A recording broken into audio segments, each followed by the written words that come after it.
A single forbidden book could mean a death sentence. We are uncovering the history of 30 disguised schools that taught the banned sciences of the Middle Ages, a journey that will reveal how knowledge refused to die. You will learn the secret methods used to hide entire classrooms in plain sight, from apothecary shops to cathedral building sites. How did a royal astrologer's chambers become a hub for advanced astronomy?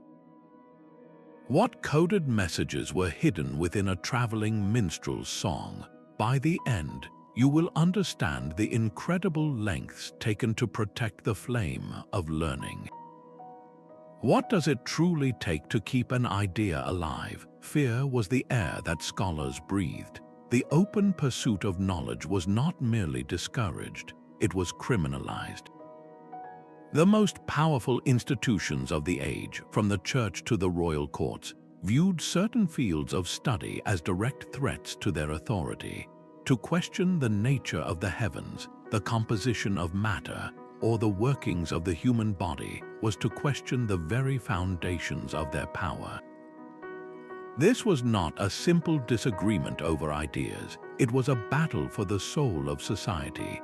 Alchemy, with its promise of transformation, was seen as a challenge to divine order. Astrology, which sought patterns in the stars, could be interpreted as bypassing the will of God. Even certain medical practices, if they contradicted accepted teachings, were branded as heretical. The charge of heresy was the most potent weapon in this intellectual war. It did not just mean you were wrong, it meant you were spiritually corrupt, an enemy of the state and the faith.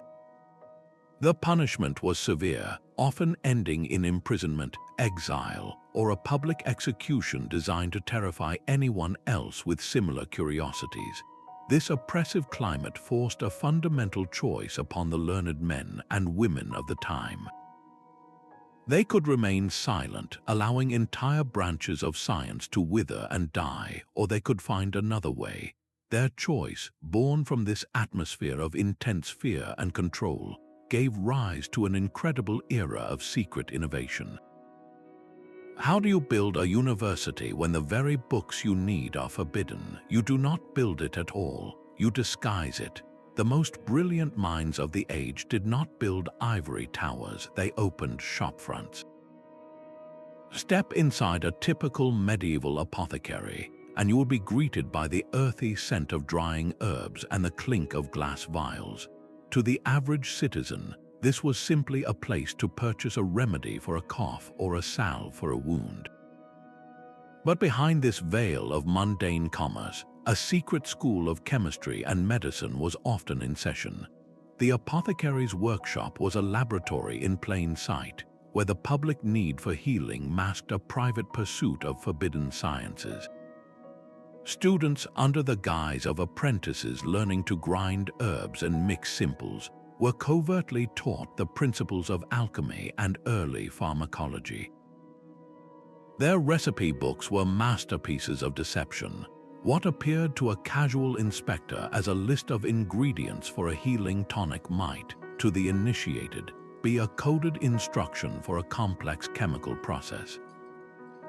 The symbol for a common plant could secretly represent a specific mineral, and the instructions for simmering could dictate a precise temperature for distillation.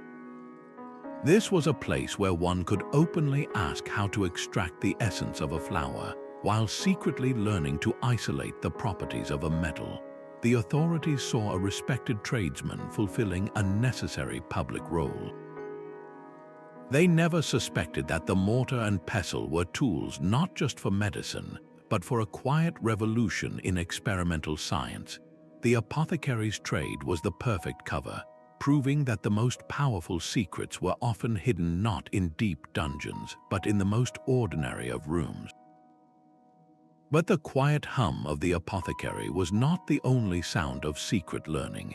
In the deep silence of the monastery, the scratch of a quill on parchment could be a revolutionary act. The Scriptorium, a room dedicated to the pious work of copying sacred texts, became one of the most effective and surprising fronts for the banned sciences. Here, monks spent their days bent over desks, their hands meticulously forming letters in ink they often made themselves. To the outside world, and even to many within the monastery walls, this was the very heart of orthodox devotion, a place where the word of God was preserved and spread. Yet within these hallowed halls, a dangerous duality was at play. A monk assigned to copy a volume of approved church writings might also be secretly transcribing a forbidden text by an ancient Greek philosopher like Aristotle, or a treatise on astronomy that challenged the geocentric view of the universe. The Scriptorium's impeccable reputation was its greatest asset, providing the perfect disguise for these subversive activities. How did they manage it? The methods were as ingenious as they were subtle. A monk might add his own commentaries and new discoveries in the margins of an approved book, hiding radical ideas in the footnotes of faith. Sometimes, a seemingly straightforward religious manuscript would contain coded diagrams or encrypted passages that, when read correctly, revealed advanced mathematical theories or anatomical observations. The very act of copying became an act of preservation and quiet rebellion. The quiet dedication of these scribes, their hands moving by candlelight, ensured that vital streams of knowledge were not lost to the fires of dogma. They were not shouting their discoveries from the rooftops, but they were ensuring those discoveries would have a voice in the future. This was not a clash between faith and science, but a hidden harmony, where a deep belief in the pursuit of all truth, both divine and earthly, was protected within the most unlikely of places. The Scriptorium proves that sometimes to save an idea, you do not need to fight a battle.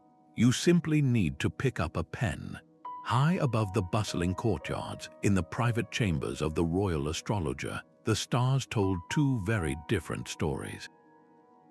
The official duty was to prepare horoscopes to predict the fates of kings and the outcomes of battles for noble patrons. But behind closed doors, the very same celestial charts became complex textbooks. Under the safe and sanctioned cover of divination, a secret school of advanced astronomy and mathematics flourished. The astrologer's privileged access to the royal court was a master key, unlocking both immense resources and a powerful disguise. Who would dare question the activities of the king's own stargazer? The tools of the trade were the heart of this deception. An astrolabe, a beautiful and intricate instrument of brass and engraved metal, was publicly known as a device for casting horoscopes. But in a secret lesson, that very same device became a sophisticated calculator for understanding the true mechanics of the heavens. Students, often presented as assistants or junior astrologers, were taught how to measure the precise angles of planets, not to tell fortunes, but to chart their actual motions through the sky. They learned complex mathematics to plot orbits and predict eclipses, all under the unimpeachable pretext of serving their royal patron. This was a world of constant, careful balancing. The astrologer enjoyed the protection, funding, and visibility that came with an official title, but this position was a double-edged sword. A single misstep, a whispered rumor of impious study, could bring the entire operation crashing down. Their survival depended on maintaining the public illusion perfectly, all while nurturing a private revolution in scientific thought. The court astrologer's chambers demonstrate that sometimes the best way to hide a radical idea is to place it in the most visible room in the palace, disguised as loyal service. While the astrologer whispered secrets in the king's ear, the minstrel sang them for everyone to hear. Traveling troops of performers, dismissed as mere entertainers, became one of the most agile and widespread networks for spreading banned knowledge. Their stage was any village square or castle hall, and their curriculum was hidden within the rhythm of a song or the plot of a play. A ballad about a mythical hero's journey might cleverly encode a lesson on natural philosophy, using the hero's challenges as metaphors for the laws of physics or the properties of matter. A comedic play about a foolish farmer could secretly critique the established social order or present alternative historical narratives, all while the audience laughed. This was education disguised as revelry, and it was brilliantly effective. The minstrel's greatest weapon was his mobility. Unlike a stationary school or a monastery, a troupe of performers was a moving target, impossible for the authorities to pin down and control. By the time a local inquisitor might grow suspicious of the underlying themes in a particular song, the performers had already packed their bags and moved on to the next town, their dangerous ideas already taking root in the minds of the listeners. Their bags held more than lutes and tambourines. Tucked between the folds of colorful costumes could be slender, hand-copied pamphlets or clever teaching aids like marked cards or knotted cords that could be used to demonstrate mathematical concepts. They were libraries on the move, their knowledge as portable as their instruments. The traveling minstrel proves that when you cannot build a school, you can instead set it to music, ensuring that the most subversive ideas could dance right under the nose of authority, carried on the back of a wandering song. Stone and timber held secrets as deep as any book. In the meeting halls of the stonemasons' guilds, amidst the scent of sawdust and the rustle of architectural plans, a school of advanced science was quietly at work. Publicly, these men were master builders, their entire focus devoted to the sacred task of raising cathedrals that scraped the heavens. But within the privacy of their lodges, they were also philosophers and mathematicians. Their discussions, shielded by the secretive traditions of their craft, delved into the profound mysteries of geometry, architecture, and early engineering principles. The plans spread across their drafting tables were more than just instructions for construction. They were complex textbooks. A blueprint for a soaring arch was a lesson in physics, demonstrating how to distribute immense weight. The intricate pattern of a rose window was a masterclass in geometric symmetry and proportion. Every measurement, every angle was a practical application of mathematical truth. This sacred geometry, as they called it, was the heart of their disguise. To a church official, the beautiful patterns in the stonework were simply devotional art, glorifying God through structure. But to the initiated mason, those same patterns represented a deeper understanding of the universe itself. The spiral of a staircase might echo the growth pattern of a seashell, a natural phenomenon they were quietly studying. The precise ratios used to determine a pillar's height were not just about stability. They were explorations of the mathematical harmony they believed underpinned all of creation. The secret handshakes and coded language of the guild, designed to protect their trade secrets, also served to protect these dangerous intellectual pursuits. An apprentice learning to carve a perfect curve was also being taught the principles of calculus that defined it. The mason's craft was the perfect allegory for building knowledge, stone by stone, idea by idea. In their hands, the art of building and the science of understanding became one and the same, a masterpiece of disguise written not on parchment, but in the very bones of the cities they built. The alchemist's kitchen was a world of smoke and strange scents, a place of bubbling flasks and simmering pots that many dismissed as the workshop of a fool chasing gold. But that public reputation was the very thing that kept their true work safe. Behind the chaotic facade of a cook or a healer preparing remedies, the alchemist was conducting a quiet revolution in experimental science.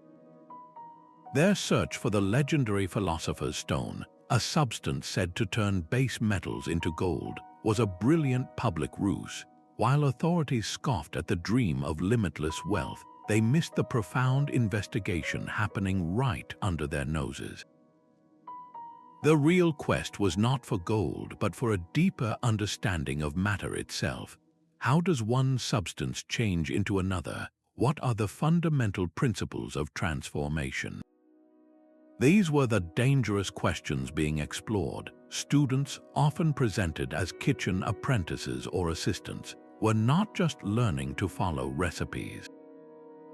They were being taught the foundational processes of chemistry, the act of distillation, of separating liquids through heating and cooling, was practiced openly under the guise of making potent medicinal spirits or perfumes.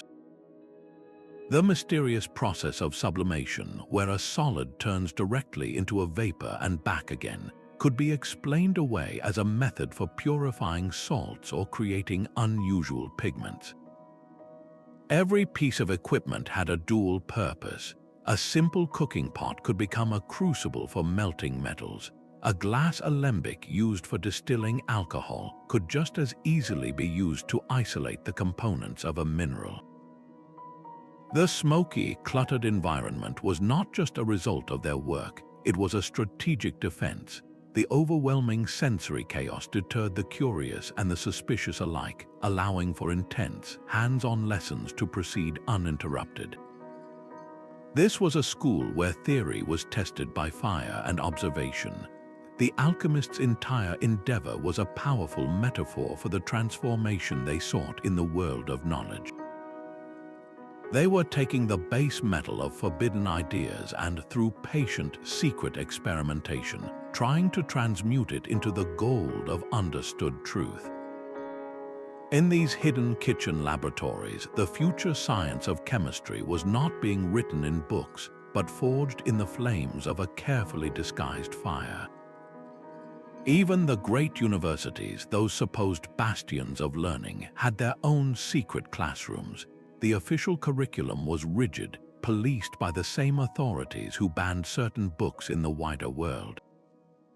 But knowledge has a way of finding cracks in the most solid walls. For students hungry for forbidden ideas, the real education often happened after dark, not in the grand lecture halls, but in the cramped, private rooms of their boarding houses. These student lodgings, known as Burse, were the seventh disguised school. Here, behind locked doors and with hushed voices, small groups would gather by candlelight. The air thick with the smell of tallow and parchment, they would dive into texts that could get them expelled or worse. A student might openly carry an approved text on logic to his morning classes, but that very evening in the Burse, he would be leading a heated debate on the radical philosophy of Averroes, whose ideas on reason and faith were considered deeply dangerous. Another might be secretly sketching diagrams from a forbidden anatomy text, challenging the accepted understanding of the human body based on centuries-old guesswork. The informal setting of the Burse was its greatest strength.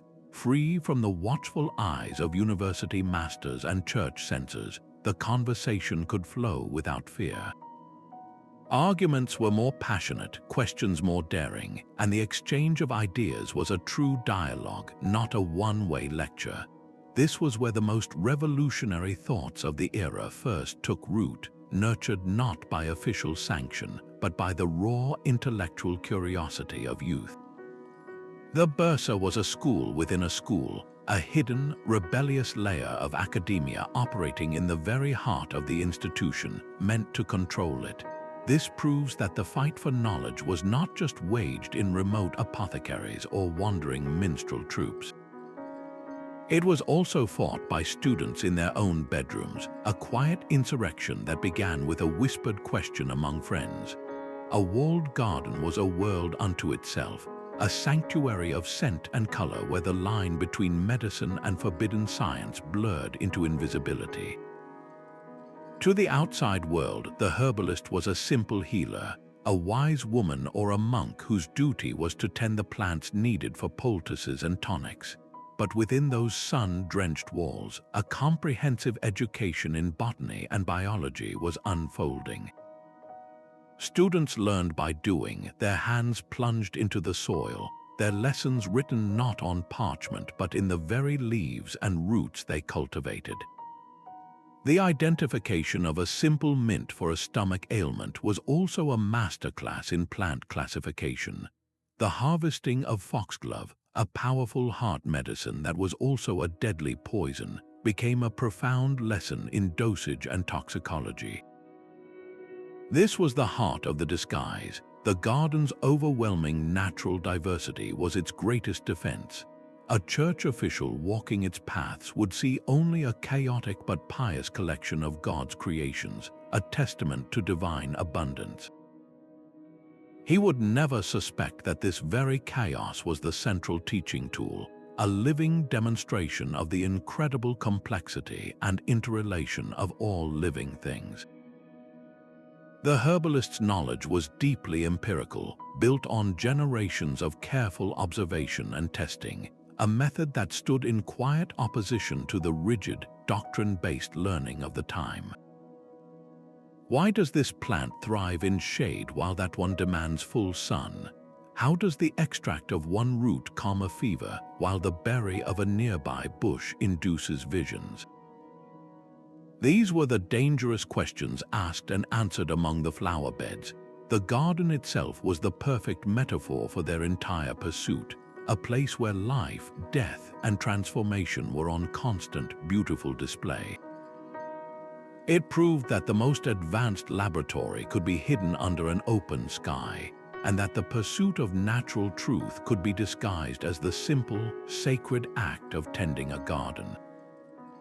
The sea holds secrets deeper than any dungeon, and the Navigator's chart room was where they were carefully unlocked. In the hushed, lamplit space of a ship's master navigator, rolled parchments covered in coastlines and compass roses told a story far grander than a simple path from port to port. This was the 9th disguised school, a floating academy where the urgent, practical need to not get lost at sea justified the quiet study of sciences that were otherwise considered dangerous speculation. A captain could openly fund the study of advanced astronomy, not to challenge the heavens, but to learn how to use the stars to find his way home. The mathematics required to plot a course across a trackless ocean were the same ones that hinted at the Earth's true spherical shape. This was the genius of the disguise. The quest for profit and new trade routes became the perfect cover for a radical expansion of human understanding. The maps themselves were textbooks filled with coded knowledge. To an untrained eye, they were simply representations of known lands. But in the margins, in a secret short, and known only to a trusted few, were annotations about ocean currents that defied old theories, star charts for constellations only visible in the southern hemisphere, and sketches of coastlines that did not appear on any church-sanctioned map. A navigator teaching his apprentice how to correct for magnetic declination was, in reality, delivering a masterclass in early geophysics. The simple act of determining a ship's latitude by measuring the angle of the sun was a practical demonstration that the world was a globe, a fact still debated in the universities on land. These men were not seen as philosophers or heretics. They were valued as practical men, essential to the wealth of kingdoms. Their chart room, with its smell of salt, ink, and old wood, was a gateway.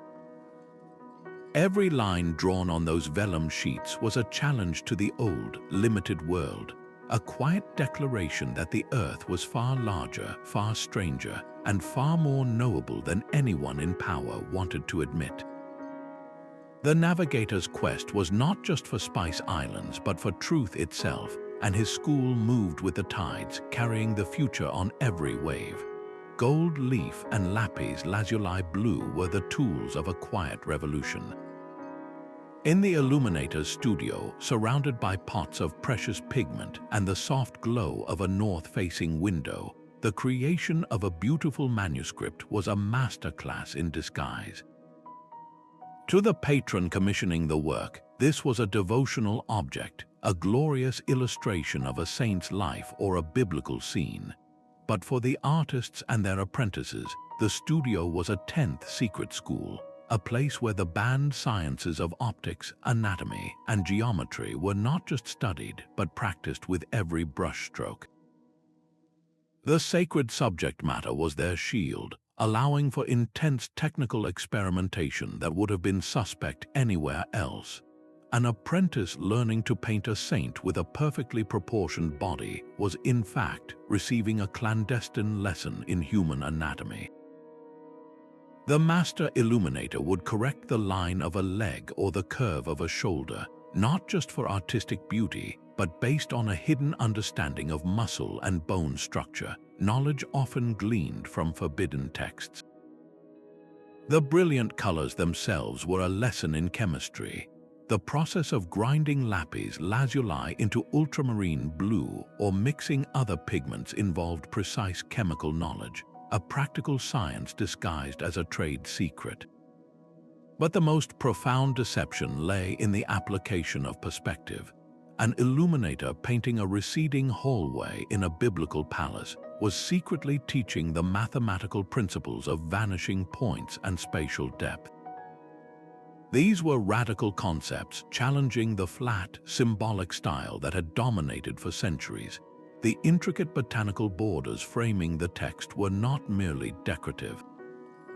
A carefully rendered flower or insect could be a precise biological study, a visual record of observations about the natural world, hidden in plain sight as mere embellishment. This visual language was a subtle but powerful educational tool. A monk reading the manuscript might be inspired by the devotional image, but an initiate, another artist, or a knowledgeable scholar would see the coded knowledge within the art itself. The illuminator's studio was a place where art and science became one, proving that a single image could hold two truths, one for the faithful and one for the future. Behind the ghetto walls, a different kind of light was kept burning. In the cramped quarters of many European cities, Jewish scholars maintained hidden study houses known as studia. Forced into separation by persecution, this very isolation became their shield, granting them a precious degree of intellectual autonomy denied to the mainstream. Within these walls, they preserved and advanced a vast library of knowledge drawn from Greek, Arabic, and Hebrew sources. The texts studied here were often the very same works banned and burned in the Christian world outside. A medical student could openly read the detailed anatomical works of Maimonides, while a philosopher could debate the complex ideas of Averroes without fear of immediate reprisal. This was not merely about preservation, it was about active synthesis. These scholars were master translators and commentators, weaving together threads from different traditions to create a richer, more complete tapestry of understanding. They acted as vital bridges, ensuring that the brilliant light of ancient and Eastern learning was not extinguished in the West. The studia became a secret network of knowledge, a parallel educational system that thrived in the shadows. A physician trained in one of these hidden schools might later be the only person in a city with the skill to treat a complex illness, his learning a quiet testament to the value of the very knowledge the authorities had tried to erase. This highlights a profound and often overlooked truth of the age, that marginalized communities operating under the constant threat of violence became the unexpected guardians of the entire world's intellectual heritage. Their survival depended on secrecy, but their legacy was the open transmission of ideas that would one day fuel the Renaissance. How many other lights were kept burning in the dark, waiting for a time when the world was ready to see? A knight's vow of silence could protect more than military secrets. Within the formidable stone walls of a preceptory, a Templar knight's duty extended beyond prayer and combat. These chivalric orders, particularly the Knights Templar, amassed not just wealth but something far more dangerous: vast libraries of forbidden knowledge. Their remote headquarters became the 12th disguised school, secluded academies where initiated members could delve into esoteric texts on advanced mathematics, revolutionary architectural engineering, and ancient religious traditions that challenged mainstream doctrine. The military and religious nature of the order was their ultimate shield. Who would dare to accuse a holy knight sworn to protect pilgrims of heresy? Their image as pious warriors provided the perfect cover for intense intellectual pursuits, behind closed doors, in chambers guarded by men who had sworn vows of obedience and secrecy. Complex geometric theories were debated. Architectural plans for their iconic round churches were not just blueprints for worship, but practical applications of sacred geometry, allowing them to explore mathematical concepts that were otherwise forbidden. The knight's vow of secrecy, designed to protect the order's internal affairs, proved ideal for protecting these scholarly activities. A discussion about the structural integrity of a fortress arch could easily mask a deeper conversation about the laws of physics. Their legendary financial acumen, which included creating an early prototype of international banking, required a sophisticated understanding of mathematics that far exceeded simple accounting. This connection between martial power and intellectual pursuit is what made them so formidable and ultimately so threatening. The sudden destruction of the Templars, with its accusations of heresy and secret rituals, was not merely a grab for their wealth. It was a violent reaction to the fear of what they knew. Their libraries were rumored to hold truths that could undermine the very foundations of power, and so those foundations moved to eradicate them. The knight's sword and the scholar's pen were not opposites in these secluded halls. They were two edges of the same weapon, one to defend the body, and the other to defend an idea too dangerous to be spoken aloud. The steady ticking of the town clock was a public heartbeat, a promise of divine order etched into the face of a tower. But in the workshop where that clock was born, a different, more radical rhythm pulsed. The clockmaker's bench, littered with tiny gears, springs, and delicate tools, was the 13th disguised school, a place where the practical demands of a trade masked a deep inquiry into the nature of reality itself. To build a machine that could measure the hours, a craftsman needed to be a master of mechanics, a mathematician, and a secret astronomer. An apprentice learning to file a gear tooth to perfection was not just learning a skill, he was being taught the laws of motion and force. The calculation of gear ratios to ensure the hour hand moved exactly 12 times slower than the minute hand was a complex lesson in applied mathematics, disguised as a simple necessity. The public saw only the final, majestic result in the square, a symbol of civic and religious order. They never saw the private debates happening over the workbench, where the movement of gears sparked discussions about the very mechanics of the cosmos. The clock became a powerful metaphor, a miniature universe governed by predictable, knowable laws. Was the grand universe itself not a kind of divine clockwork, a complex mechanism set in motion by a creator? This was a dangerously philosophical question, one that could challenge the idea of a god who constantly intervened in his creation. Yet here it was, being asked not by a theologian in a university, but by craftsmen with grease on their hands, their revolutionary thoughts hidden within the utterly respectable task of keeping the town on time. The clockmaker did not just sell time, he secretly taught that time itself was a phenomenon that could be measured, understood, and perhaps even mastered. A perfectly tuned lute string vibrates with a mathematical secret. For the musicians of a royal consort, the daily rehearsal was far more than a preparation for evening entertainment. It was the 14th disguised school, a living laboratory where the band science of harmonics was explored in plain hearing. The intricate dance of melodies and the rich tapestry of chords were not just art, they were practical demonstrations of proportion, acoustics, and the hidden physics of vibration. To the noble audience, it was simply beautiful music, but within the circle of players, a deep and dangerous intellectual current flowed. The very structure of their art was rooted in Pythagorean and Platonic ideas, philosophies that suggested the universe itself was ordered by mathematical ratios. These were concepts the authorities viewed with deep suspicion, as they proposed a cosmos governed by knowable laws, not constant divine intervention. A musician tuning his instrument was not just ensuring it sounded pleasant. He was conducting an experiment in frequency.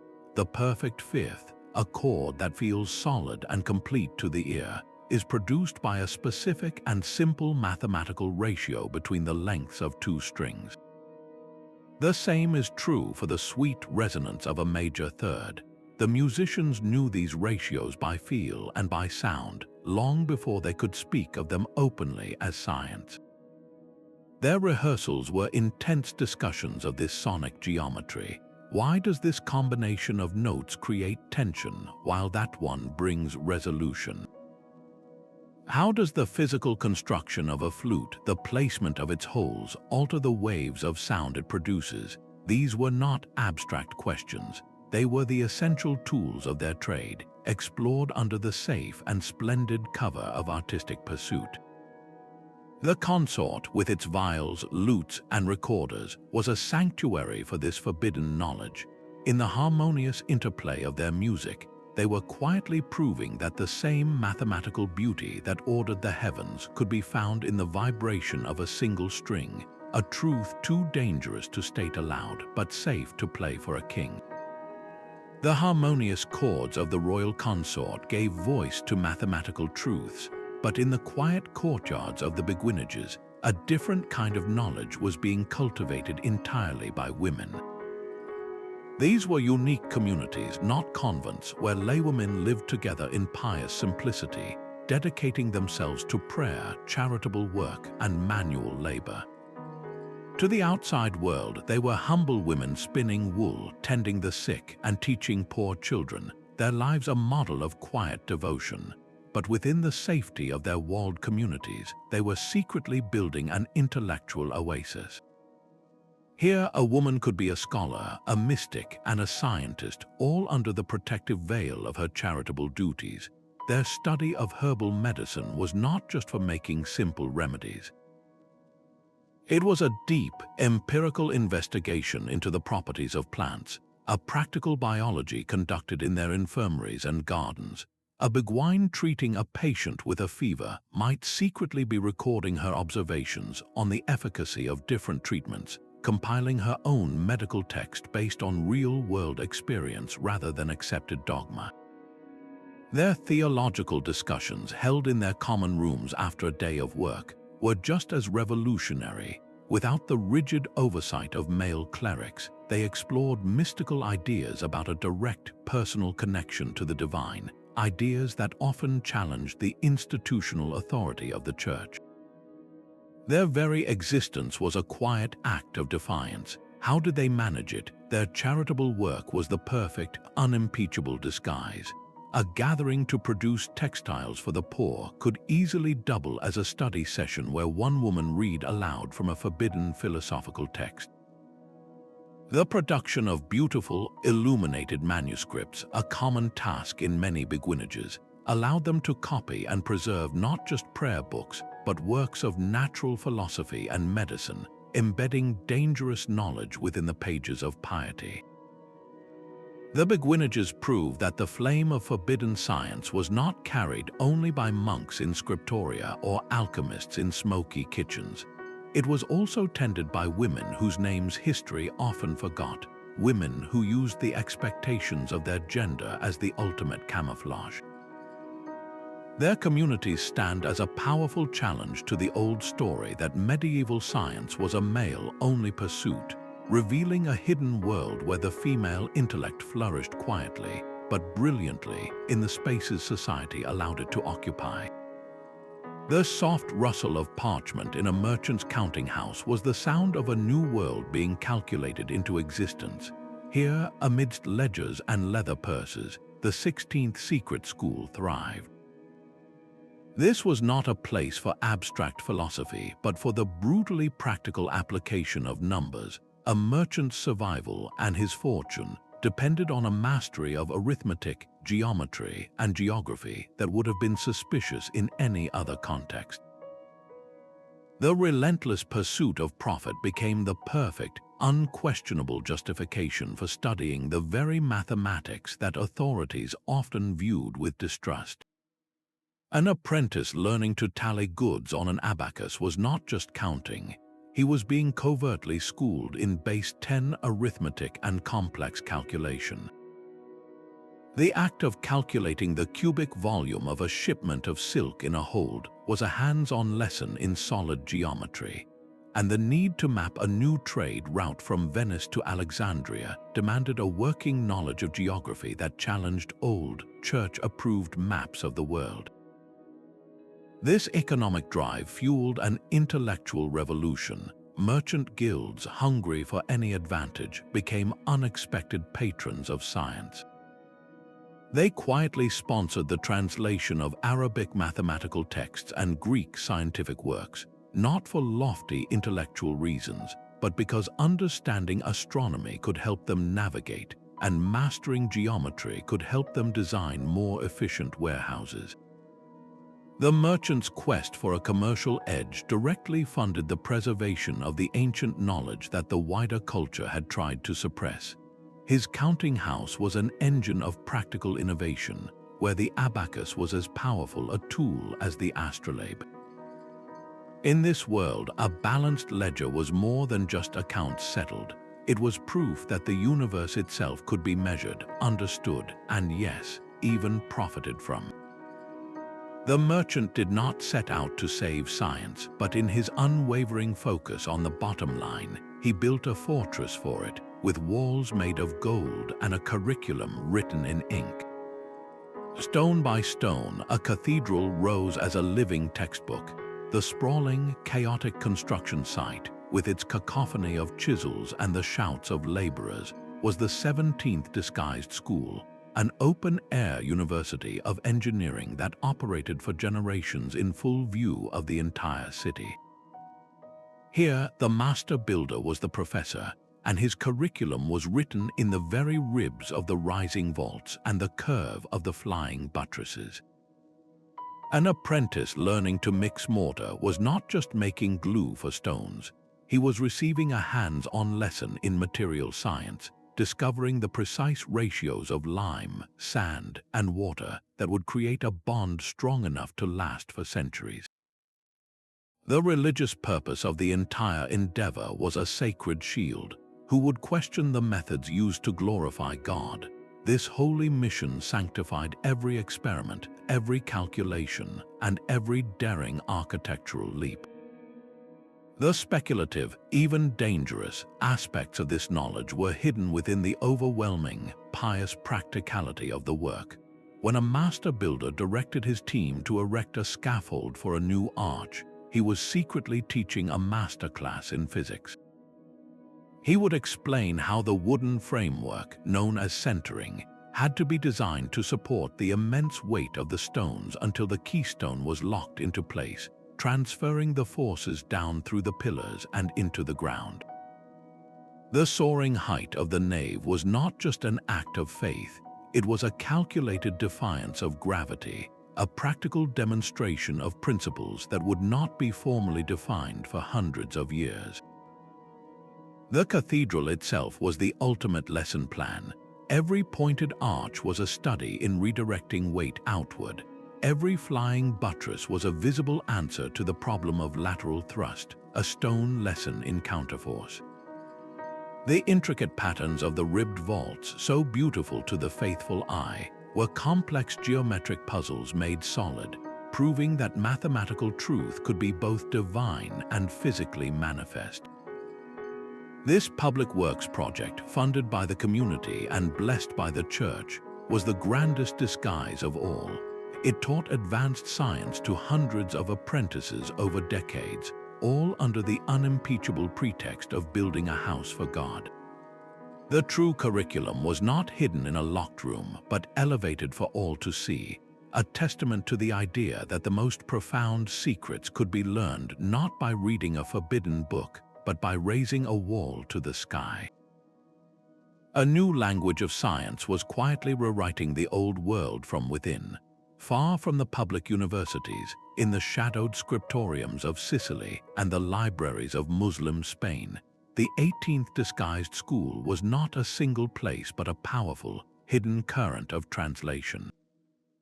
These were the European outposts of the great house of wisdom in Baghdad, and their mission was to smuggle an entire intellectual universe across a cultural divide. The scholars who worked here, often a mix of Jewish, Christian, and Muslim minds, knew they held the future in their hands. Arabic texts containing advanced algebra, revolutionary optics, and life-saving medical knowledge were far too dangerous to present openly. So they devised a brilliant life-saving deception. A groundbreaking Arabic book on medicine by a scholar like al-Razi would not be translated as a standalone work. Instead, it was cleverly presented as a commentary or a footnote to an approved Greek text like those of Galen. To the censor, it looked like scholarly elaboration on an accepted authority. But to the initiated, it was a radical update, correcting ancient errors with new evidence and methodologies. This was how the numeral 0 and the entire decimal system, concepts we now take for granted, first crept into European calculation, disguised as mere accounting tools. The translator's work was an act of immense courage. He sat at the dangerous intersection of faith, language, and power, knowing that a single misinterpreted phrase could see his work destroyed and his life forfeit. He wasn't just converting words from one language to another, he was building a bridge for ideas that would one day fuel the Renaissance. Why was this knowledge so threatening? It represented a completely different way of seeing the world, one based on observation, experimentation, and complex mathematics that challenged the stagnant, doctrine-bound learning of the age. The quiet, relentless work of these translators in places like Toledo and Palermo highlights a truth we often forget, that the rebirth of European science was not an isolated miracle. It was a gift carefully unwrapped by brave men and women working in secret, who ensured that the light of knowledge, no matter where it was first kindled, would never be extinguished. The village wise woman's cottage stood apart, a place of drying herbs and whispered cures. To the educated physician from the city, she was a superstitious relic, a peddler of folk remedies. But to the families who came to her in secret, she was a master of a different kind of science. Her small home was the 19th disguised school, a living library of empirical medicine and botany, where knowledge was passed not through parchment, but through a direct and careful apprenticeship. Her authority came not from a university degree, but from the undeniable results of her work. A child's fever broken, a wound that healed cleanly when the town barber surgeon's methods had failed. These were her credentials. This practical success, this power to heal outside the sanctioned system, made her a profound threat to the established medical hierarchy. Inside her cottage, a student learned by doing.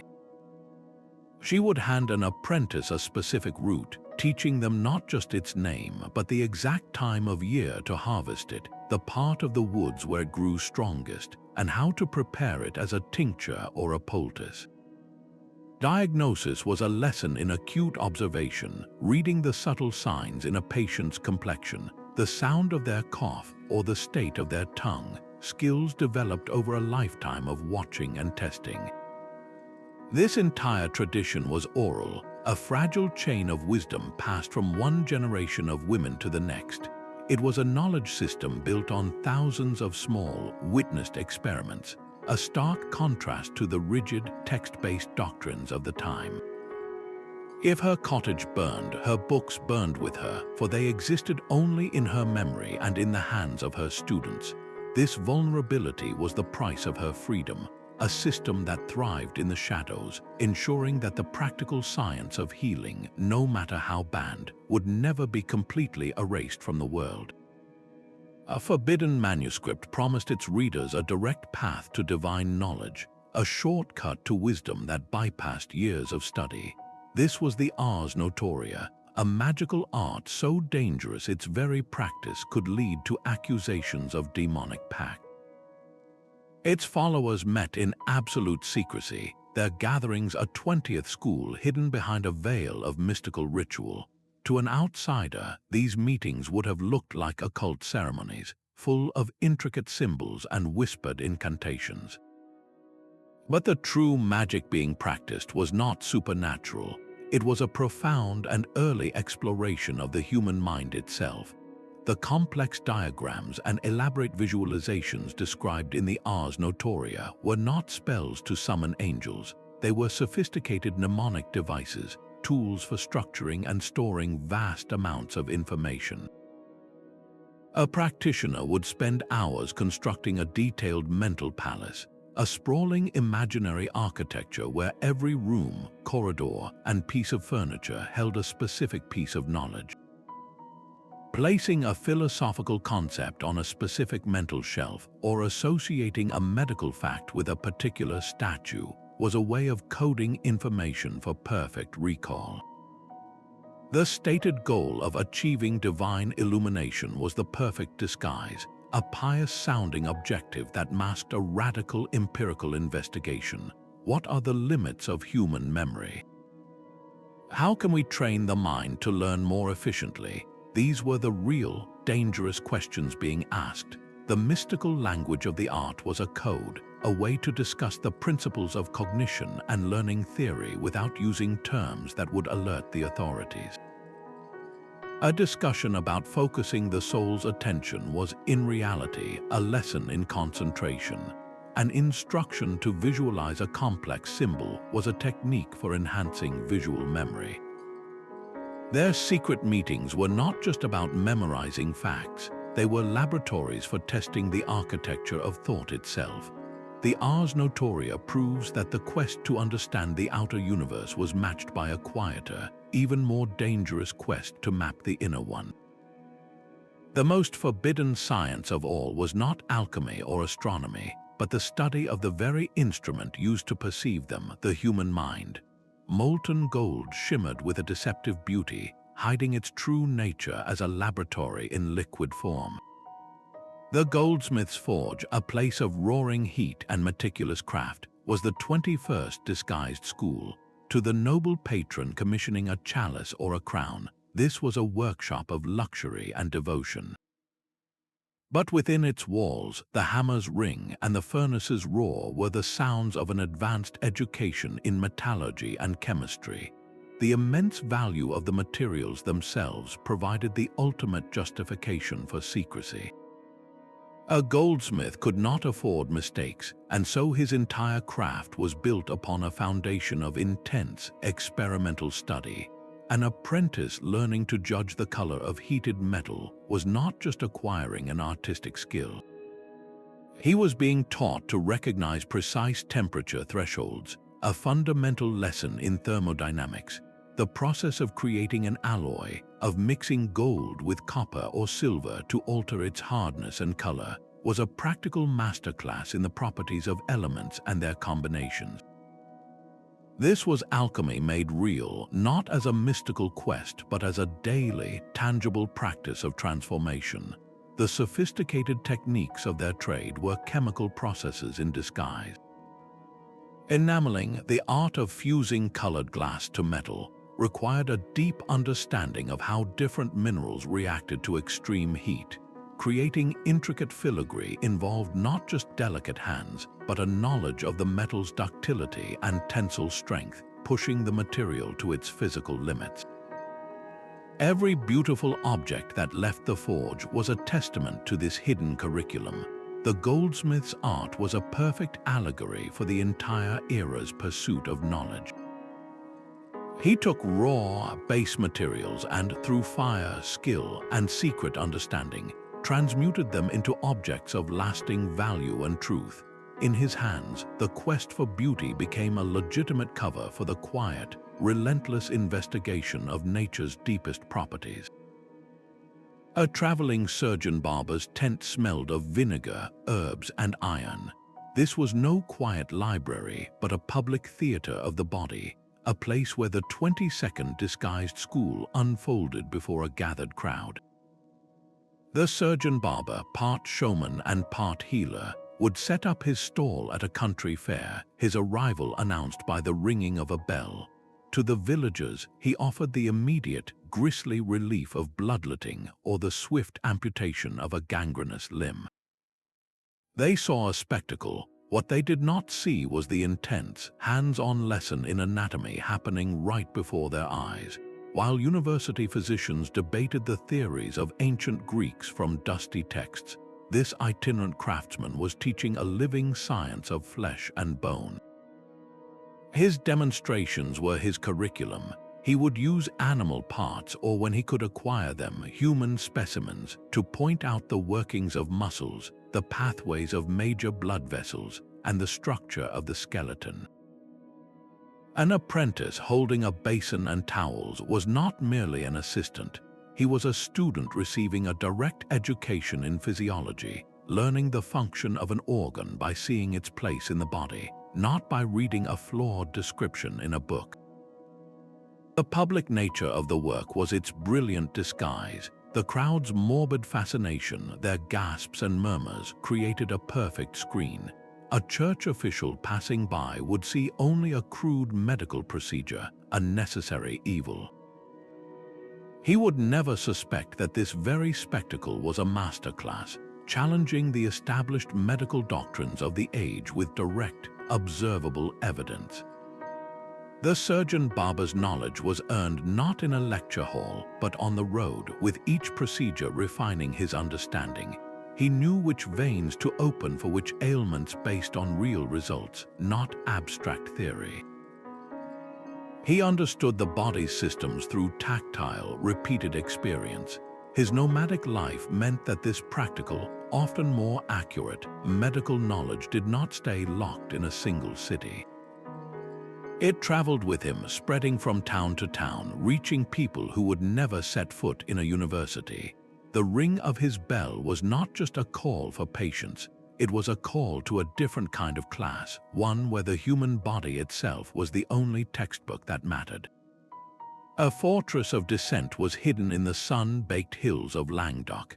Long before the crusades that would wipe them from the map, the Cathar Perfecti maintained their own studia, study houses that were the 23rd disguised school.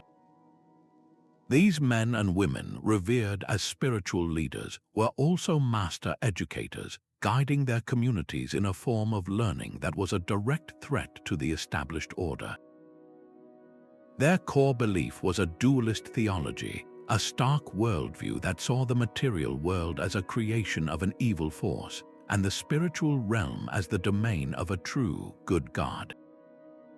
To the Church, this was pure heresy, a denial of its most fundamental teachings, but within this challenging framework lay a powerful intellectual engine. The Perfecti insisted that every individual had the right and the duty to read and interpret Scripture for themselves. This was a radical act. It shifted authority from the institution to the individual conscience, fostering a culture of literacy and intense philosophical debate that was unheard of elsewhere. A simple gathering for a sermon could quickly transform into a deep discussion about the nature of good and evil, the soul, and the structure of the cosmos. These were not clandestine meetings held in a back room. They were the open heart of the community, a network of resistance and learning woven into the fabric of daily life. The studium of the Perfecti was therefore more than a religious center. It was a school of dissent that empowered the common person to think critically. Its destruction was not just a religious purge, it was the systematic eradication of a competing intellectual tradition, one that dared to suggest that understanding did not require a priest as an intermediary. A leather gauntlet and a sharp, intelligent eye created an unspoken pact between species. The falconer's muse, a place of quiet concentration and the soft rustle of feathers, was the 24th disguised school, a living laboratory for the study of animal behavior. To the nobility, falconry was the sport of kings, a display of power and prestige played out against the open sky. But within the walls of the muse, this aristocratic pastime masked a deep, empirical investigation into zoology, instinct, and the psychology of training. The falconer was not merely a handler, he was a scientist of the wild, and his subject was a creature of pure, untamed instinct. His daily work was a continuous cycle of observation and hypothesis. Why did one bird respond to a particular lure while another required a different approach? How could a specific feeding schedule alter a hawk's aggression or its willingness to return? These were not idle questions, they were the core of a practical science, answered not in books but through meticulous, daily interaction. The detailed treatises written on falconry were masterpieces of disguised biology.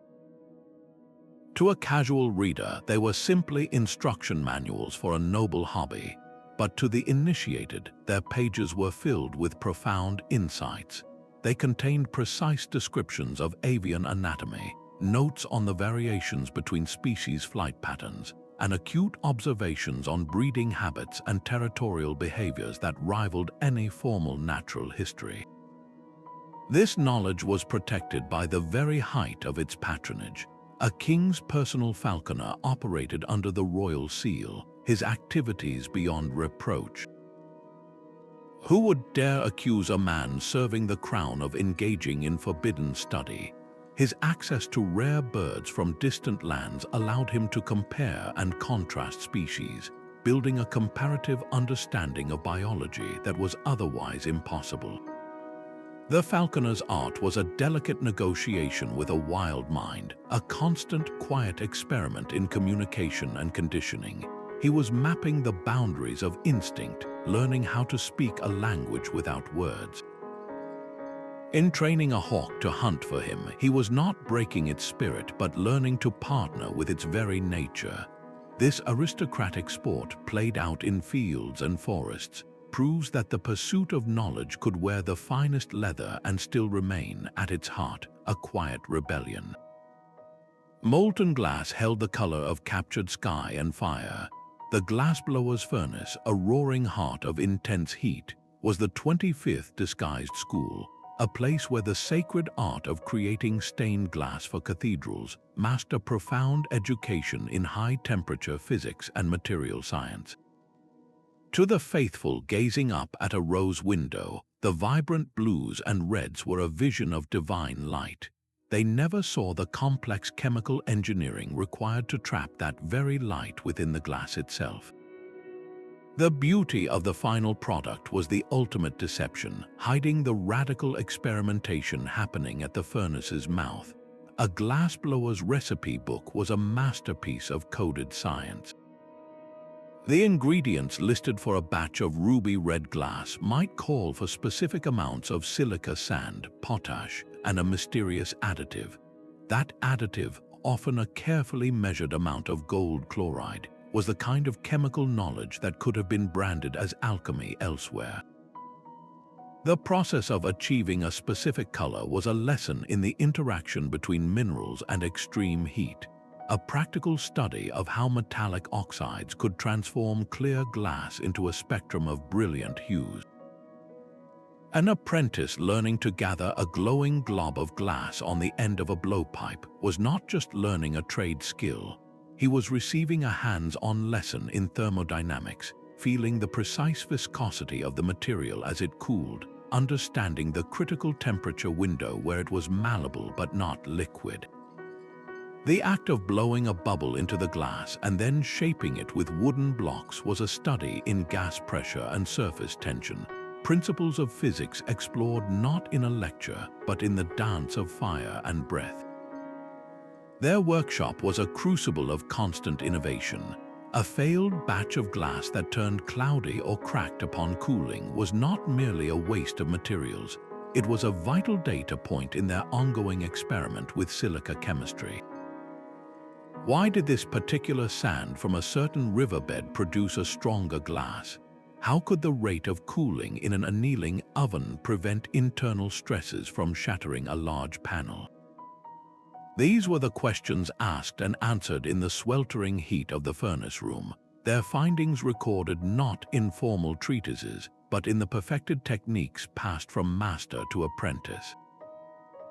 The glassblower's craft was a perfect fusion of art and science, proving that the most advanced laboratory could be dedicated to creating something of breathtaking beauty, all while teaching the forbidden principles of the material world. A legal contract can hide a political manifesto in plain sight. The urban notary's schola, a place of quiet industry and official seals, was the 26th disguised school, a hub for the most dangerous science of all, statecraft.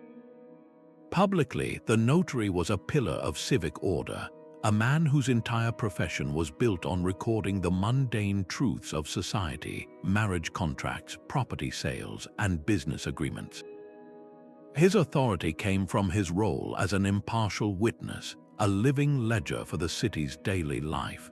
This unimpeachable public trust was the perfect shield for activities that would have been considered treasonous anywhere else. Within the privacy of his schola, surrounded by scrolls of law and precedent, the notary and his trusted associates could delve into the forbidden arts of diplomacy and political theory. Drafting a complex trade agreement between two rival city-states required more than just legal knowledge. It demanded a deep understanding of human ambition, economic pressure, and strategic compromise. These were the practical lessons in statecraft, discussed not in the abstract, but in the urgent, real-world context of preventing a war or securing an alliance. The notary's required knowledge was his ultimate camouflage. To draw up a legally sound document, he needed a firm grasp of history, rhetoric, and the complex web of feudal obligations. This broad education naturally spilled over into controversial areas. A discussion about the legal rights of a commune against its local lord could easily evolve into a radical debate about the nature of political power and the consent of the governed. His quill was a tool of immense subtlety. The very language he used in a public charter could be a masterclass in rhetorical persuasion, teaching students how to frame an argument that was both legally airtight and politically potent. The schola was where the dry bones of the law were given the flesh of philosophy, a place where one learned that the most powerful ideas are not those shouted from the ramparts, but those quietly written into the foundation of society itself. In the notary's office, the future of governance was being drafted, one carefully worded clause at a time. A deep, simmering vat of indigo blue held the secrets of a hidden chemical revolution. The dyer's workshop, filled with the pungent scent of vinegar and fermenting plants, was the 27th disguised school. To the merchants who supplied the wool and the nobles who demanded the finest scarlet, this was simply a place where cloth was transformed for fashion and profit.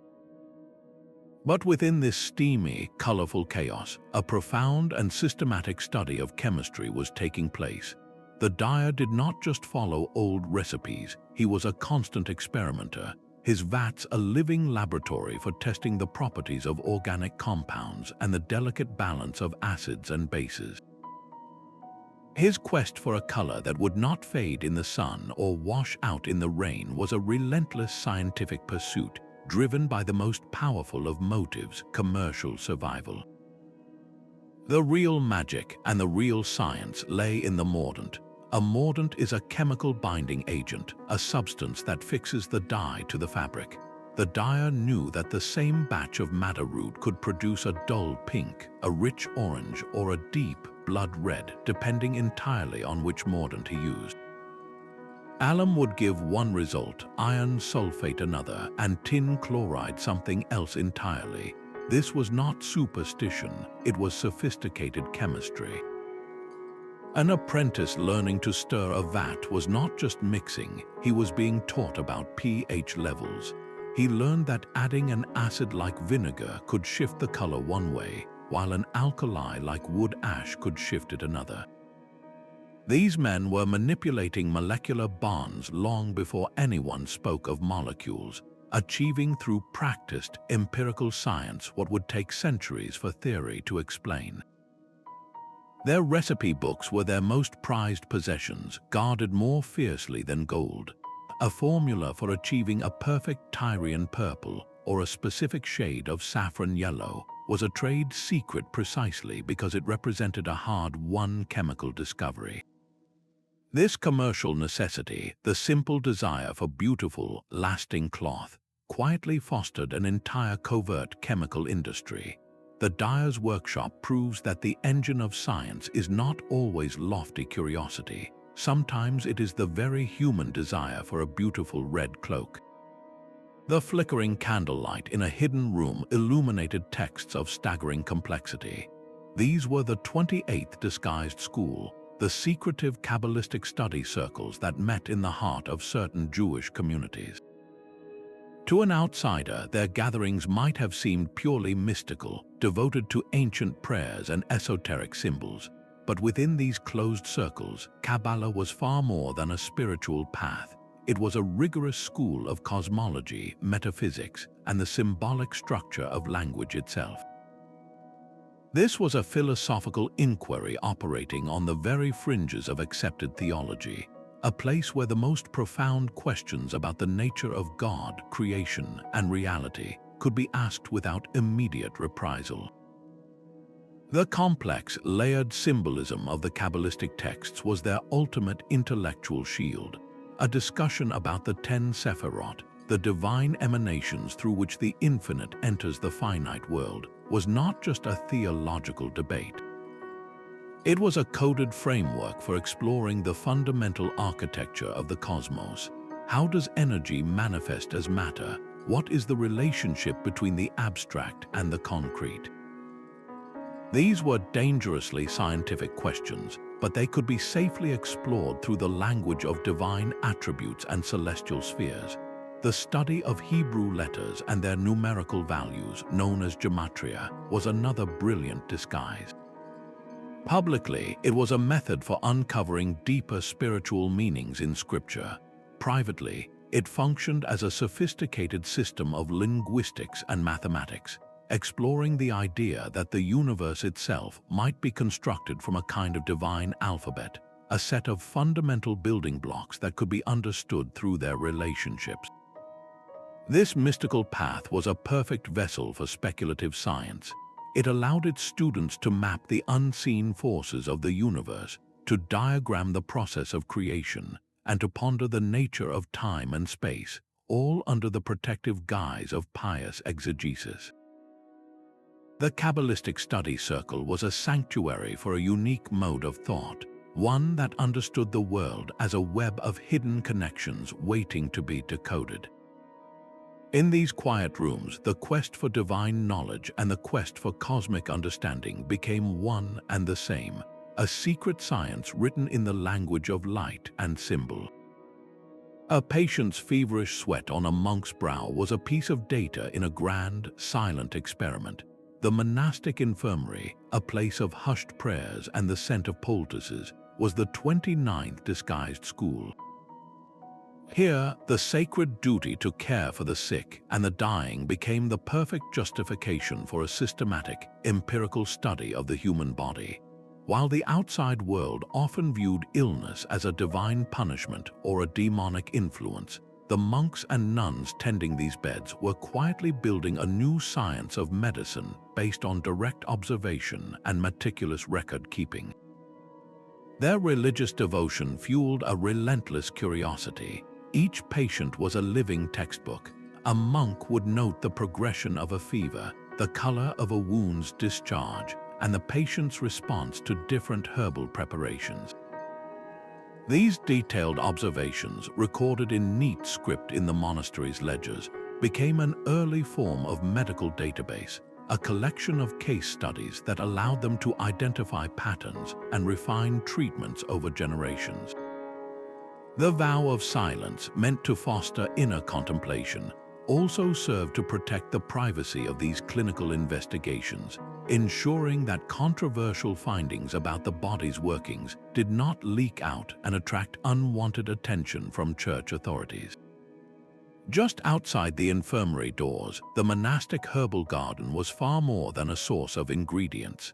It was a living laboratory for botany, a nun teaching a novice how to distinguish between two nearly identical species of mint was delivering a masterclass in plant identification.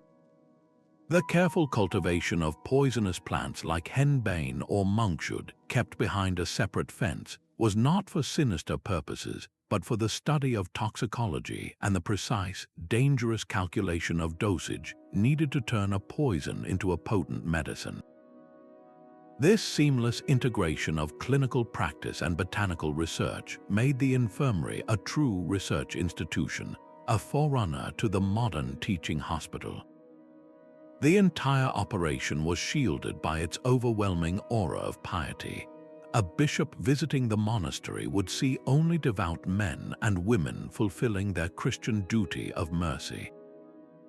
He would never suspect that in the process of changing a bandage or harvesting a leaf, they were quietly, methodically, compiling the evidence that would one day overturn centuries of medical dogma. Their charity was their camouflage, and their hospital beds were the desks where a new, more accurate understanding of life and death was being written. A single locked door could hold an entire revolution. The Renaissance man's private studio was the 30th and final disguised school, a sanctuary where the fragmented strands of banned science were woven back into a single, magnificent tapestry. This was not a place for many students, but for one master and his own relentless curiosity, a one-person university dedicated to the dangerous idea that all knowledge was connected. Under the generous patronage of a wealthy merchant or a forward-thinking noble, this artist-engineer enjoyed the resources and, crucially, the political protection to explore realms that would have been forbidden anywhere else. His studio was a world of glorious chaos, where a half-finished painting of a saint leaned against a table covered in anatomical sketches, and a sculptor's clay shared space with complex geometric models. Here, the boundaries between art, science, and philosophy dissolved completely. The act of drawing the human form was not just about beauty, it was a clandestine lesson in biology. To capture the ripple of a muscle or the turn of a wrist with perfect accuracy, the artist would secretly study human dissection, his sketchbook becoming a forbidden textbook of flesh and bone, correcting centuries of anatomical error with each precise line. The mastery of perspective on a canvas was in reality an advanced class in optical geometry.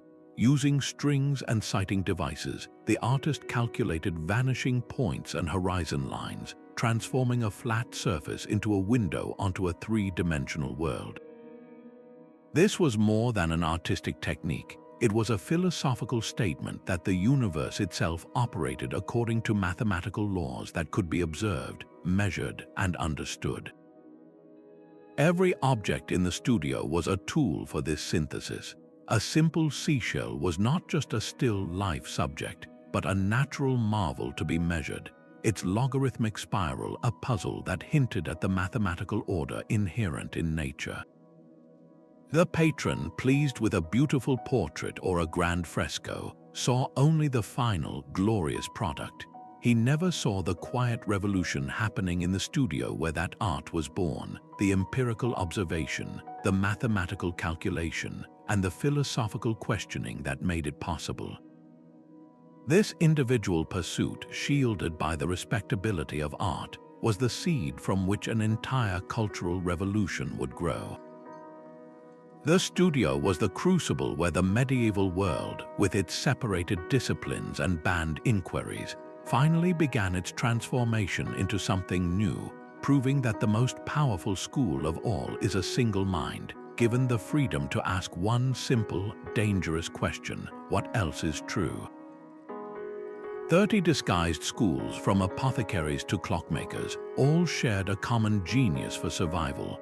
They each perfected the art of the double life, building a respectable public facade that rendered them invisible to the very powers that sought to control thought.